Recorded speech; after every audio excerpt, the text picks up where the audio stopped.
Hola, yo soy la maestra Marigel Martínez Cardel. Hoy vamos a hablar acerca de las teorías cognitivas del aprendizaje. Bueno, vamos a comenzar con este párrafo que nos dice por aquí que las teorías cognitivas nos determinan que los diferentes procesos del aprendizaje pueden ser explicados por medio del análisis de los procesos mentales, los intervinientes del medio ambiente y las posturas actitudinales de docentes y estudiantes. Y bueno, nos dice que una vez que se desarrollan procesos cognitivos efectivos, el aprendizaje es más fácil y la nueva información puede ser almacenada en la memoria por mucho tiempo. Caso contrario de los procesos cognitivos ineficaces en los cuales, bueno, encontramos dificultades en el aprendizaje, que pueden ser observadas a lo largo de la vida de un individuo. Y es cuando decimos que no logramos aprendizajes significativos o no logramos desarrollar competencias para la vida en general. Y bueno, ¿qué son los procesos cognitivos? Estos son el conjunto de acciones u operaciones mentales organizadas de manera que como resultado se produce la captación, la modificación, codificación, almacenamiento y recuperación de la información. Estos son fundamentales para nuestra adaptación social y para la supervivencia. En este caso, vamos a analizar 5 de ellos, que son el aprendizaje, la atención, la memoria, el pensamiento y el lenguaje. Y bueno, vamos a iniciar con el aprendizaje. ¿Qué podemos decir sobre el aprendizaje? Bueno, todos nosotros aprendemos a lo largo de nuestra vida, es decir, el aprendizaje se produce de forma continua, es una propiedad de todos los seres humanos. Cualquier tipo de actividad humana implica un aprendizaje como valor añadido. El aprendizaje se puede realizar de manera implícita, que es aquella en el que es espontáneo, es inconsciente, es incidental, tácito. Se da mediante experiencias del aprendiz en sus interacciones con el medio físico y social, es decir, son las experiencias que vamos desarrollando a lo largo de nuestra vida, nos van generando aprendizajes. Algunos de ellos son informales, por así decirlo, y bueno, tenemos el otro tipo de aprendizaje que es el explícito, en el cual existe una intervención por parte del docente a través de un material, de un instrumento, que puede ser un libro de texto, que puede ser diapositivas, que pueden ser imágenes, material concreto, y en el cual el aprendiz está consciente de que a través de el uso de esos materiales o instrumentos va a generarse un aprendizaje para él mismo.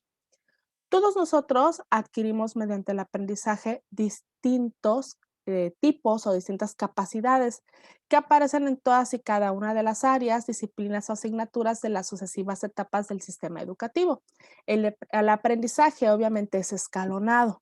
¿Sí? La atención, las expectativas, el pensamiento y el recuerdo son cruciales para los procesos del aprendizaje. Y bueno, cuando nosotros vamos aprendiendo algo nuevo, es lógico que se van formando conexiones en el encéfalo. Cuando las vamos repasando o las vamos practicando, estas cosas que hemos ido aprendiendo, se van fortaleciendo las antiguas conexiones. Y conforme vamos analizando situaciones o cosas que se relacionan con lo que ya hemos aprendido, pues lo vamos enriqueciendo o vamos generando aprendizajes más complejos. Otro de los procesos cognitivos es la atención. La atención, bueno, implica, como el mismo nombre lo dice, una concentración de la actividad mental, como el atender una conversación, una lectura, una explicación oral, eh, el escuchar, por ejemplo, una canción, ¿sí? El mismo nombre lo dice, atención implica atender. Ahora, bueno, ¿cómo atendemos? Seleccionamos estímulos que implican mirar, escuchar, olfatear, tocar y gustar selectivamente. ¿Sí? Esta información que nos va llegando, nosotros le vamos dando significado. La atención es decisiva para los demás procesos cognitivos como los de percepción y memoria. En un momento vamos a ver por qué. Constituye un importante factor en actividades como la solución de problemas o la toma de decisiones. Si no atendemos, si no escuchamos, si no nos concentramos, bueno, vamos a tener mayores dificultades para poder solucionar un problema, ¿sí? De cualquier forma que se suscite. Y bueno, la acción docente, en el caso de la atención, ejerce una importante influencia. ¿Por qué? Porque es a través de las estrategias que utiliza el docente que se va a estimular la motivación con la intención de activar, mantener y enfocar la atención en todos los estudiantes. Es lógico que depende de las características de cada estudiante, las estrategias que cada uno de nosotros utilice para enfocar, mantener y activar la atención, pues van a ser distintos. No van a ser iguales los mecanismos que se utilicen para un alumno regular que para un alumno, por ejemplo, con un síndrome de Down o con un trastorno de diferentes tipos o un alumno que es autista, etcétera, ¿no? Cada uno de nosotros, bueno, debe de ir eh, seleccionando cuáles son los mecanismos, cuáles son las estrategias que vamos a utilizar dependiendo de las características de nuestros estudiantes. Otro de los procesos cognitivos es la memoria.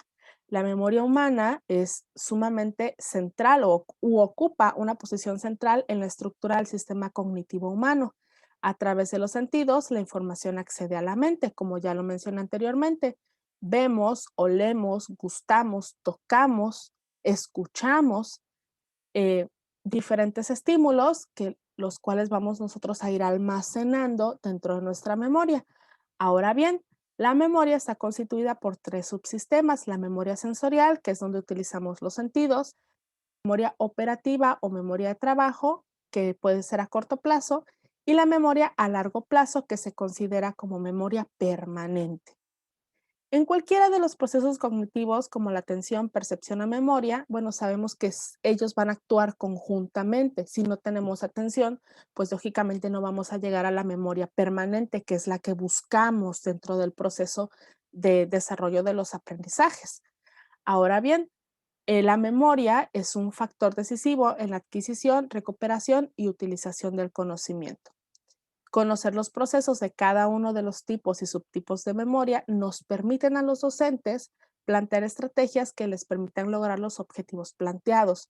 Si nosotros conocemos acerca de aquello que afecta la memoria a corto plazo, ¿sí? Y la memoria a largo plazo o memoria permanente, pues obviamente nos va a servir como un punto de partida de qué hacer y qué no hacer para no llegar o no quedarnos únicamente en la parte de la memoria a corto plazo, ¿no? Nosotros buscamos, como les decía anteriormente, llegar a esa memoria permanente para que lógicamente, bueno, las conexiones que vayamos haciendo en el encéfalo pues se vayan enriqueciendo de manera escalonada.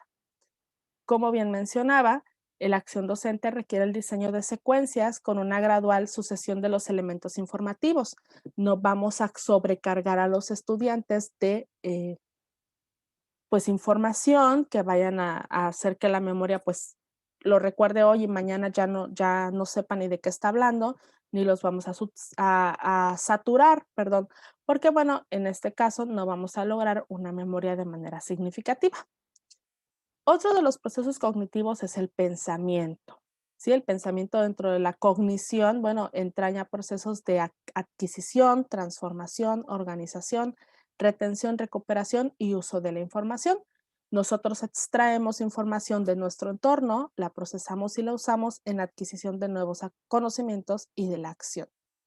En general, las actividades más complejas y difíciles son aquellas que necesitan una mayor concentración de la atención, del esfuerzo mental o de los recursos cognitivos.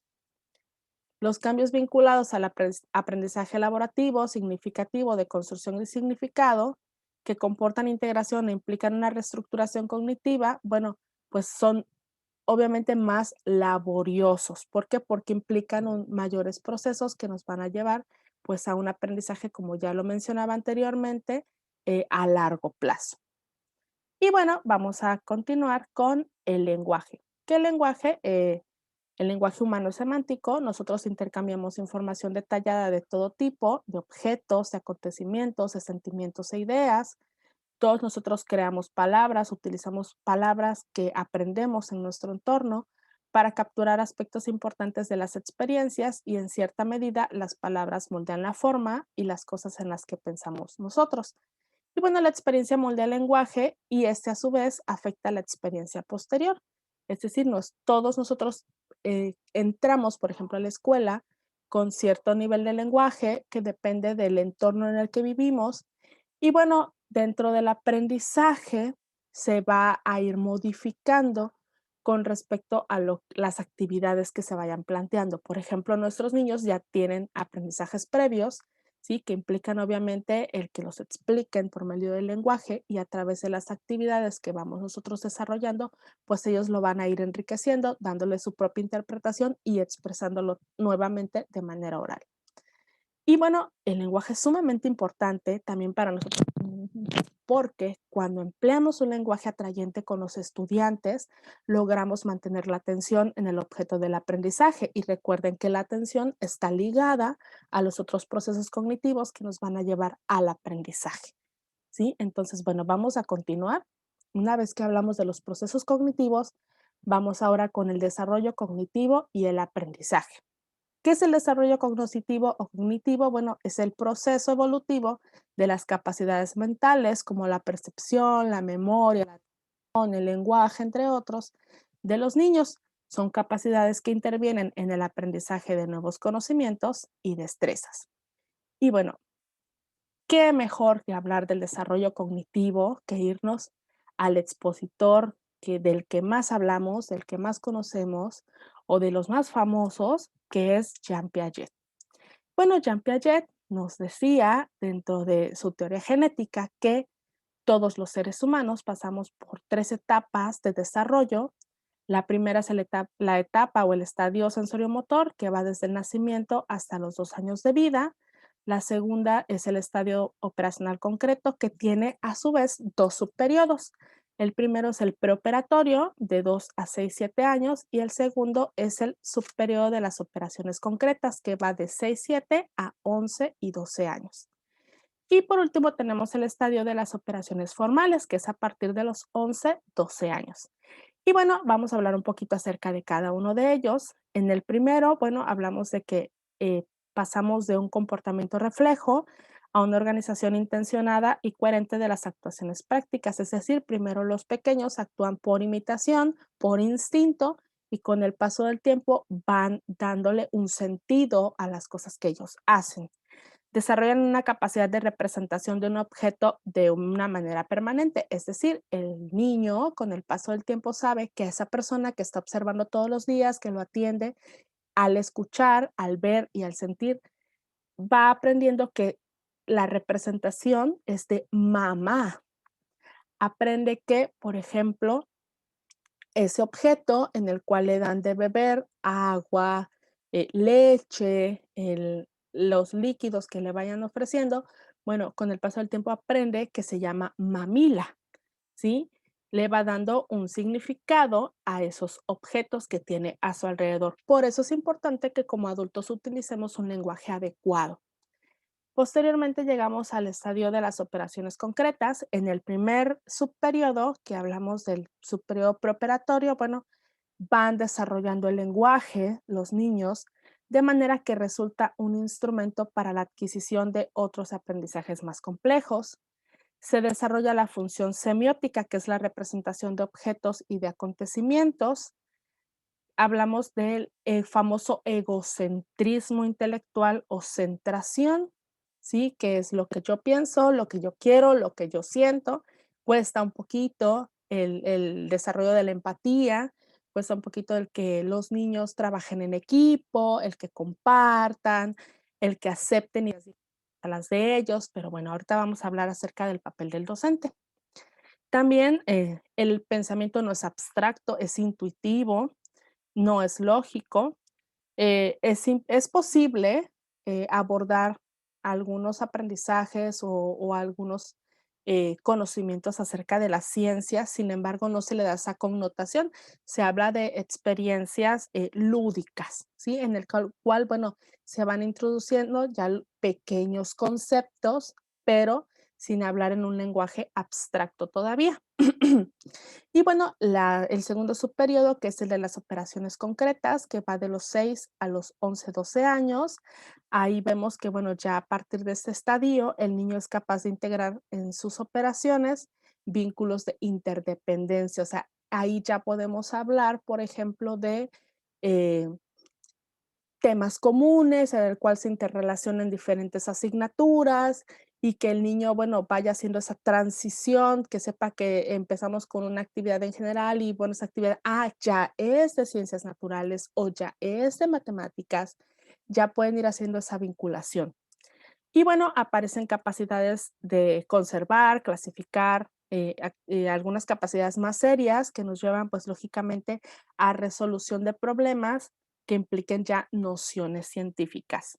Y bueno, en el estadio de las operaciones formales, que es a partir de los 11, 12 años, que es de sexto de primaria en adelante, bueno, nuestros chicos adquieren una mayor capacidad de abstracción, se van comprendiendo nociones más complejas y esto se refleja en el lenguaje que utilizan y pues obviamente tienen una demanda cognitiva mucho mayor e implica que, bueno, nosotros como docentes tengamos una intervención que les permita a ellos ir desarrollando estas habilidades. Ya pueden utilizar el lenguaje de manera especializada para dar su propia opinión, para hacer su propia representación de conceptos abstractos, va realizando conjeturas, somete ya ciertas conjeturas a lo que son las hipótesis, la comprobación de hipótesis, comienzan a desarrollar un pensamiento de carácter formal, por lo cual el proceso de intervención del docente pues resulta sumamente importante. Ahora bien, bueno, dentro de lo que podemos hablar de Piaget, ¿sí? Piaget nos decía en la teoría genética que el alumno, como cualquier otro ser humano, construye su propio conocimiento a través de la acción. Por lo tanto, los procesos educativos deben respetar y favorecer al máximo la actividad del alumno, que es algo que ya sabemos. Todo el proceso de enseñanza-aprendizaje debe estar centrada en el estudiante. Y bueno, dentro de ello, nosotros sabemos que la educación debe proponerse que los estudiantes alcancen el mayor grado de desarrollo posible. Y bueno, debemos tomar decisiones didácticas que correspondan con este objetivo, es decir, enfatizar el abordaje de contenidos que favorezcan el desarrollo de competencias intelectuales en los instrumentos cognitivos y en la madurez de la personalidad. Las eh, intervenciones didácticas, las tareas, las situaciones de aprendizaje, los materiales a emplear, bueno, se van a valorar en función del logro del objetivo antes mencionado. Ahora bien, ¿por qué es importante que conozcamos la teoría genética? Bueno, obviamente hasta este momento es la teoría que nos ofrece una visión mucho más compleja del desarrollo cognitivo. ¿Por qué? Porque abarca muchos aspectos.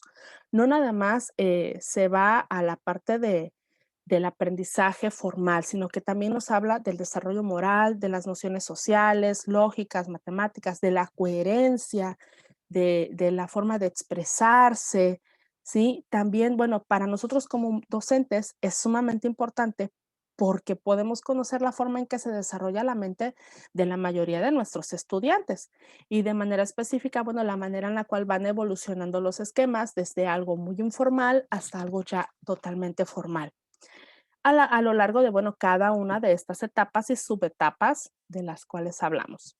Sí, ahora bien, es importante que sepamos y que tengamos bien en claro que aunque Piaget daba una visión acerca de las edades, también depende mucho de la madurez de nuestros estudiantes el pasar de un estadio a otro, pero es importante reconocer cuáles son las características de cada uno de ellos para que en función de ello podamos ir planeando nuestra intervención docente. Ahora bien, algo muy importante y que me gustaría recalcar era lo que Piaget mencionaba acerca de el juego.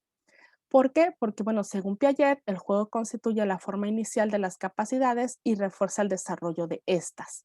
El juego y la educación deben ser correlativos porque educación proviene del latín educere, que implica moverse, fluir, salir de.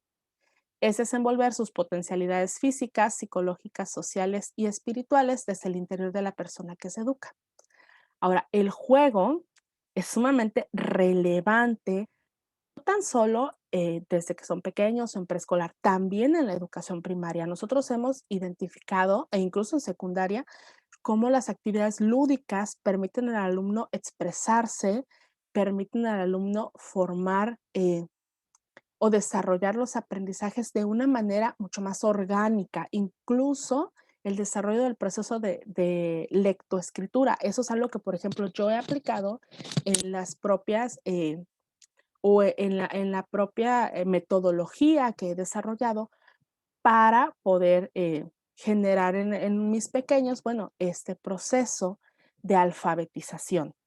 Y pues lógicamente el juego es sumamente importante y es sumamente relevante y es algo que no debemos dejar pasar, porque sobre todo cuando nuestros niños llegan a primaria, de repente se encuentran con el shock de que les metemos actividades formales y el juego lo dejamos de lado y perdemos la motivación, perdemos la atención, perdemos el interés por el aprendizaje, que es algo que, bueno, se encuentra obviamente totalmente ligado a lo que es la memoria, la atención y los procesos de aprendizaje de los niños. Ahora bien, ¿qué implica la teoría genética para el docente? Aparte de lo que ya mencioné, bueno, revisar la teoría de Piaget resulta fundamental porque conocemos, como ya les decía, cómo se desarrolla la mente de los alumnos, la manera en la que evolucionan sus esquemas y conocimientos a lo largo de cada una de las etapas. Cuando nosotros conocemos los estadios y los procesos de desarrollo cognitivo, estamos mejor preparados para plantear actividades reales, lúdicas, desafiantes, que respondan a los mecanismos de aprendizaje propios de la edad. Sin embargo, bueno, no debemos olvidar que aunado a este conocimiento de los estadios, pues no únicamente es conocerlo para planear, sino que lo apliquemos y que consideremos a la motivación como una pieza esencial para que se dé realmente el aprendizaje. No basta con que únicamente conozcamos estadios y teorías pedagógicas, que sepamos los contenidos a abordar de memoria. Si nosotros no inyectamos a los procesos de enseñanza y aprendizaje una dosis de empatía, de dinamismo y de complicidad al estimular la motivación de los educandos, no vamos a lograr lo que estamos buscando. Y bueno, vamos a continuar con la teoría de la psicología culturalista de Lev Vygotsky.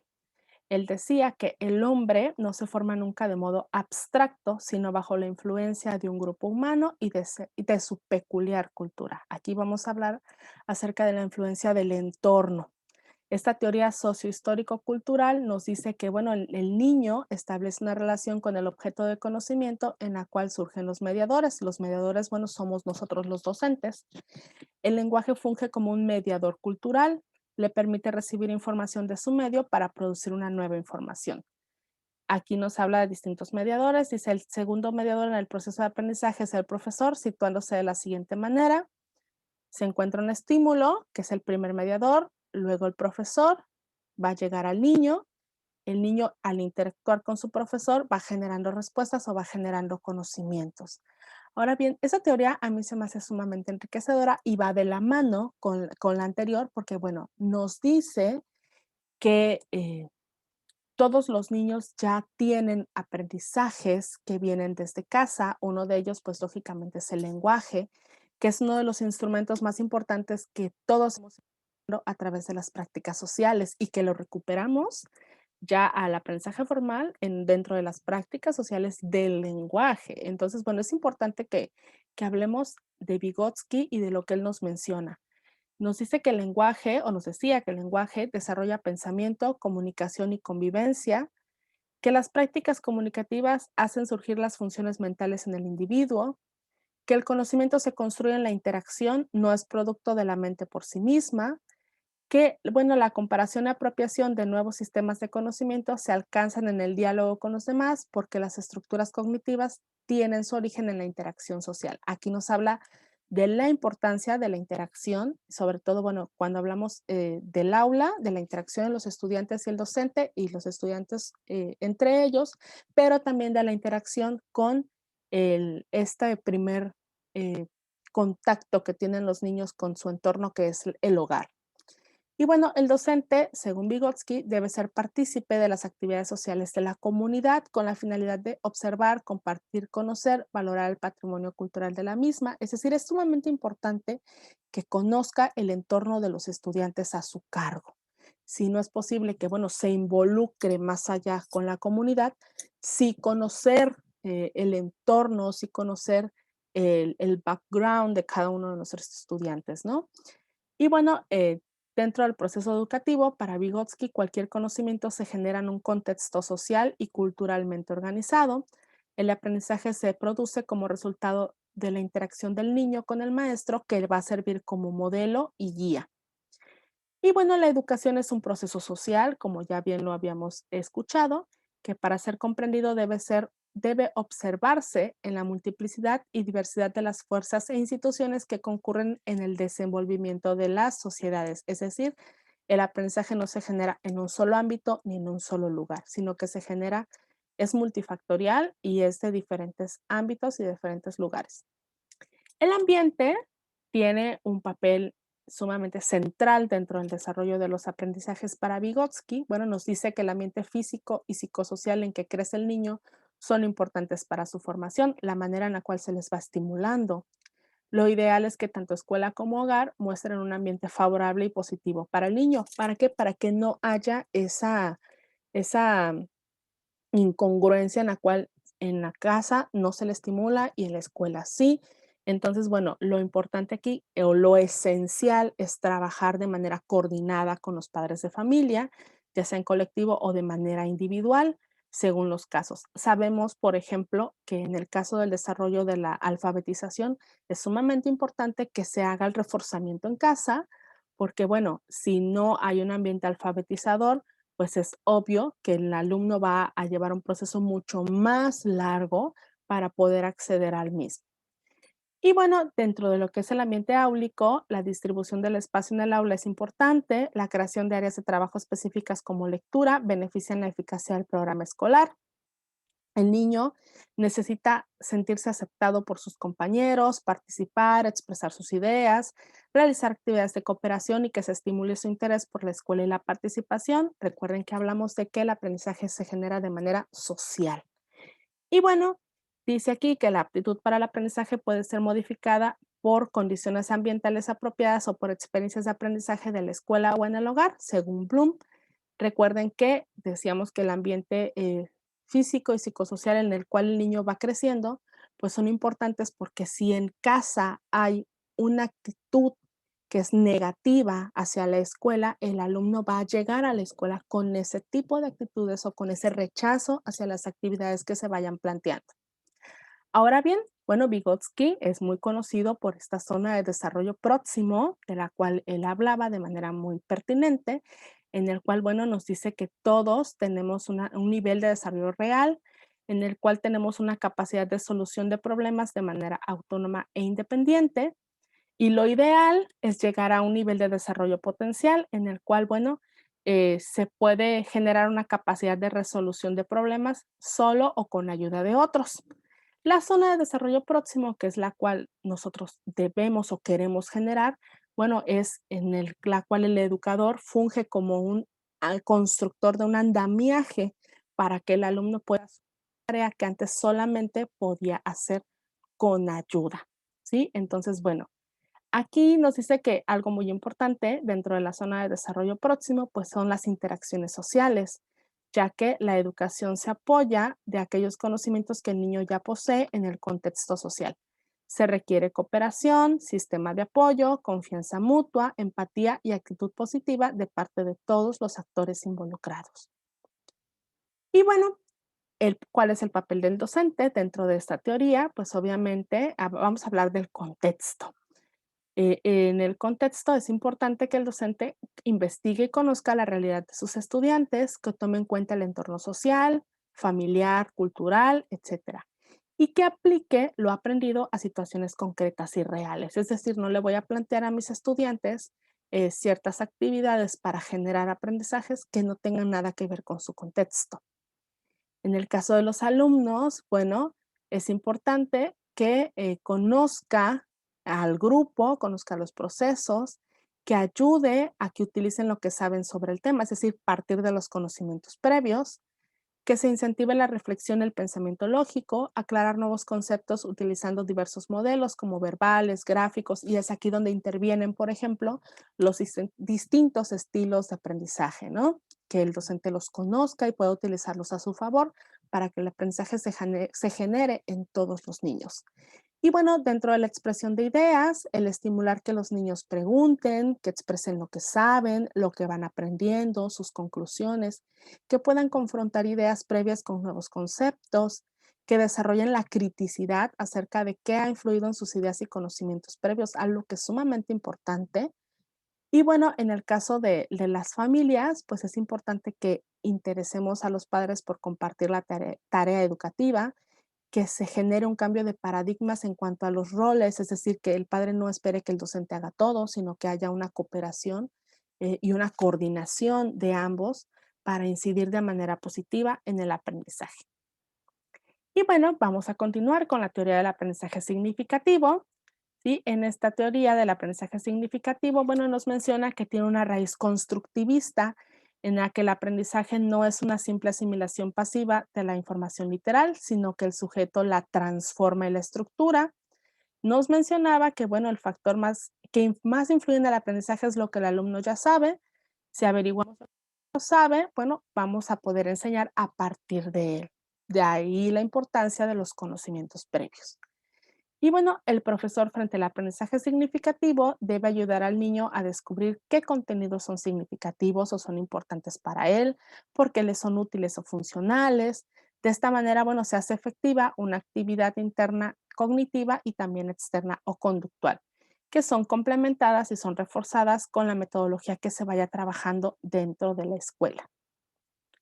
El papel del docente, bueno, para que el alumno pueda movilizar sus capacidades cognitivas, afectivas y motores, tiene que considerar las actividades con un sentido, debe tener un significado para ellos. De ahí el nombre de aprendizaje significativo. Toda aquella actividad que se vaya a plantear, bueno, se debe presentar dentro de un contexto, debe ser ligada a los acontecimientos de la vida diaria de los niños, a los intereses, los deseos, las fantasías y juegos, crear ambientes de confianza y de alegría, resolver situaciones problema que impliquen un reto, posibilitar aprendizajes útiles, trabajo en grupo, estimularlos a trabajar con autonomía, entre otros. Para una interpretación constructivista del aprendizaje significativo, como ya mencioné anteriormente, no basta conocer los procesos cognitivos del alumno, sino también, bueno, se contempla el sentido constructivista en el aprendizaje escolar, es decir, las actividades, los objetos, los factores afectivos, la disposición del mobiliario, los materiales, todo lo que se contempla dentro del ambiente de aprendizaje. Muchas veces pensamos que ambientar significa pegar muchas cosas en el aula, cuando ambientar el aula, ambientar el aprendizaje implica muchos aspectos. No tan solo es el material que esté visible, sino también el mobiliario, la forma en que se plantean las actividades, la pedagogía afectiva, la disposición de los materiales para los niños, la manera en la cual los colores que se utilizan dentro del aula, todo aquello que vaya a estimular la movilización de saberes del estudiante, que genere esos puentes cognitivos, es decir, esa zona de desarrollo próximo, ¿sí? Que facilite la motivación intrínseca, la participación afectiva, la comprensión y obviamente el aprender a aprender para enriquecer y modificar los esquemas que ya posee. ¿Sí? Si nosotros nos damos cuenta, cada una de las teorías, aunque tiene su propia visión, está totalmente relacionada una con la otra, ¿sí? Comenzamos hablando de lo que es el desarrollo cognitivo como tal vez en aspectos que son más formales. Sin embargo, al retomar la importancia del entorno, la importancia de la socialización del aprendizaje, bueno, nos sirve a nosotros para generar una interpretación constructivista de lo que queremos lograr y sobre todo del papel eh, que presenta para cada uno de nosotros como docentes. Y bueno, para concluir, vamos a hablar un poquito. Para concluir, todas estas teorías, ¿sí? O el impacto de la psicología en la educación, no solamente se ha llevado a cabo a través de Piaget, sino a través de otros teóricos, otros especialistas como son Vygotsky, Bloom, Montessori, Anderson, Cole, entre muchos otros. Y bueno, estas considero que todas estas intervenciones o todas estas teorías que cada uno de ellos ha generado o el enriquecimiento de teorías previas eh, se ha visto reflejada en las reformas educativas que se han planteado a lo largo de muchos años. En el caso de la actualidad, bueno, las ideas se reflejan, por mencionar algo en específico, en los principios pedagógicos que orientan el desarrollo integral de los estudiantes en ambos programas vigentes. recuperamos en ambos programas, por ejemplo, la importancia de centrar el aprendizaje en el alumno, ¿sí? El alumno está al centro de todo y bueno, nosotros debemos generar diferentes ambientes de aprendizaje, debemos tomar en cuenta la evaluación, debemos tomar en cuenta muchos aspectos que, bueno, se recuperan en las distintas visiones que tienen todos estos especialistas. Y bueno, nos dice, por ejemplo, que en el caso específico de los principios pedagógicos, nos dice que no tan solo que el alumno está al centro de todo, sino que el docente es un facilitador del aprendizaje, que la ambientación pedagógica es esencial para que los estudiantes aprendan de acuerdo con sus intereses y necesidades, que la socialización del conocimiento es sumamente relevante para la mejor comprensión del mismo, que la comunidad es esencial para el desarrollo del individuo, entre otros aspectos. Nosotros nos percatamos que los enfoques, perdón, de las diversas asignaturas tienen una raíz constructivista y de aprendizaje significativo, que se han ido complementando en función de las características de cada una de las asignaturas que integran los distintos planes y programas de estudio. Ahora bien, en el caso de mi experiencia, les puedo mencionar que, bueno, eh, en el nivel primaria, que es en el cual yo laboro, a lo largo de los 13 años de servicio que tengo, bueno, la teoría pedagógica de Piaget, así como de otros especialistas, eh, bueno, en este caso, a mí me ha servido para desempeñar mi práctica en función de las características de mis alumnos, de sus intereses, de sus etapas de desarrollo, de las características de su entorno, de su experiencia, de sus necesidades, de las formas, de los estilos y sobre todo de los ritmos de aprendizaje. Pero además ha implicado para mí documentarme acerca de ello. No basta únicamente con leerlo una vez, basta con conocerlo, con profundizarlo y sobre todo con aplicarlo. Eh, Implica permanecer en una formación continua, porque bueno, al hablar de manera específica del impacto de la psicología en la educación, yo he notado que en muchos de mis compañeros hay una dificultad sobre todo de traducir la teoría a la práctica. Es decir, únicamente conocemos, pero no aplicamos en la praxis. Diversificar mis actividades, bueno, para mí ha sido esencial para que los alumnos a mi cargo logren los aprendizajes esperados a su ritmo y de la manera más sencilla posible. Aunado a ello, he identificado que durante mucho tiempo se ha hablado de clasificar a los alumnos por estilo de aprendizaje. Aún para muchos docentes es muy confuso esta parte y es muy confuso, sobre todo, el llegar a la conclusión de que no necesitan planear una actividad para cada niño. Piensan que conocer el estilo de aprendizaje o el canal de aprendizaje que más afecta a los niños implica que tengo que hacer una actividad para cada uno, cuando la realidad es otra, ¿no? La realidad es que, bueno, dentro de nuestras secuencias deben estar presentes actividades que favorezcan los distintos canales de aprendizaje, las distintas formas de aprender, los tipos de inteligencia y que, bueno, se favorezca la interacción social porque bueno, sabemos que las experiencias multisensoriales son esenciales para el aprendizaje y que socializar el conocimiento puede estimular el interés, la motivación y la curiosidad de los niños por aprender, que finalmente lo que queremos es eso, que nuestros alumnos aprendan a aprender, que vayan generando sus propios procesos y que lo hagan de manera independiente. Y bueno, sobre todo, otro de los aspectos de los cuales les puedo hablar dentro de mi experiencia es el juego. El juego, porque bueno, Piaget nos decía que el aprendizaje es un proceso activo, que los individuos aprenden haciendo, que los individuos aprenden jugando, y no nada más Piaget, muchos de los otros especialistas lo dicen también. Entonces, bueno, para mí el juego es una herramienta para favorecer el aprendizaje, porque bueno, los niños fortalecen su creatividad, la competencia comunicativa, la observación, la socialización, la paciencia. También nos permite facilitar el desarrollo de lo concreto, de lo formal, de lo moral, partiendo de lo informal, del aprendizaje situado, de la dramatización, de la manipulación de material concreto, entre otras actividades. Ahora bien, si nos situamos a la actualidad, a lo que estamos viviendo en estos momentos con el aprendizaje a distancia, bueno, el aprendizaje del docente es favorecer, el papel del docente, mejor dicho, es favorecer el aprendizaje, pero ¿cómo debemos hacerlo?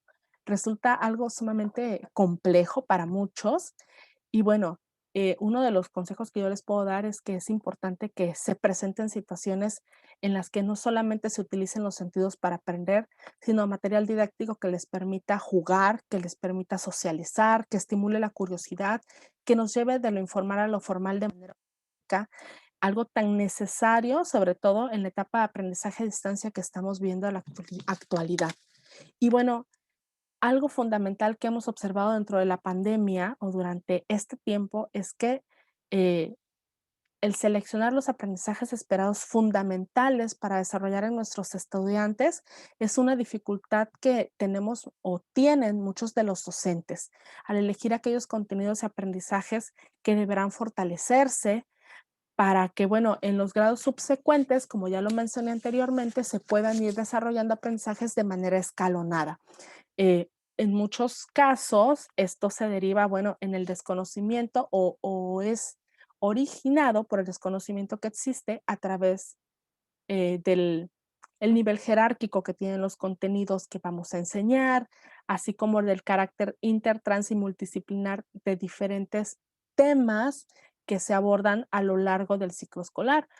Además de ello, es importante que exista una vinculación del aprendizaje con el entorno real del alumno, ya que de esta manera, bueno, los aprendizajes esperados van a trascender un periodo o un examen, es decir, no van a ser a corto plazo, sino que vamos a hablar de aprendizajes permanentes.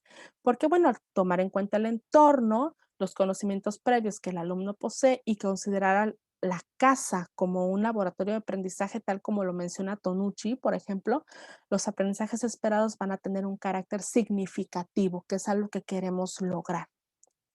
Nos encontramos ante un gran desafío, definitivamente, que es el continuar desarrollando aprendizajes significativos en los estudiantes a nuestro cargo.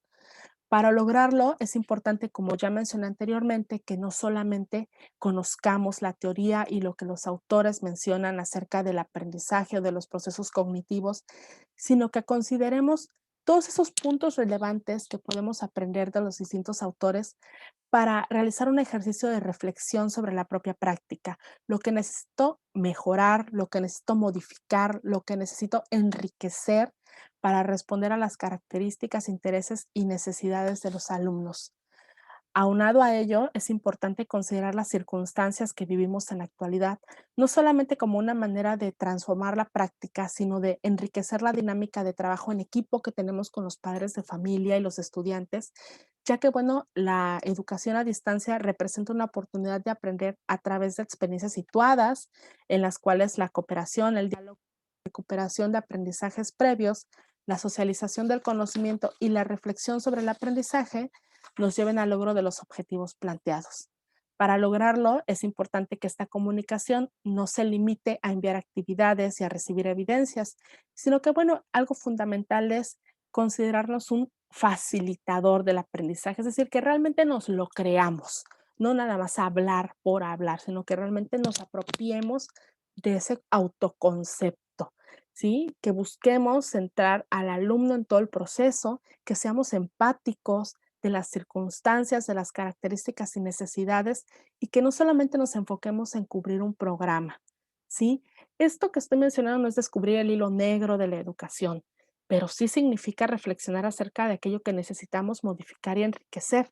No olvidemos que en lugar de planear para cuando todo vuelva a la normalidad, lo que tenemos que hacer es comenzar a transformar para crecer en la actualidad. Espero que lo que yo les haya hablado acerca de las teorías del aprendizaje y de, bueno, estos autores que cada uno tiene, como ya les decía, una visión, aunque distinta, comparten ciertos aspectos, eh, enriquezca nuestra formación y que no lo echemos en saco roto, sino que realmente lo tomemos en cuenta para transformar la práctica, para crecer en la actualidad, para mejorar en la posteridad y sobre todo para impactar de manera positiva en el aprendizaje de nuestros estudiantes. Y bueno, espero que les haya gustado este video. Me da mucho gusto compartir con ustedes toda esta información. Me despido de ustedes. Como les decía, soy la maestra Marigel Martínez Cardel. Un saludo para todos.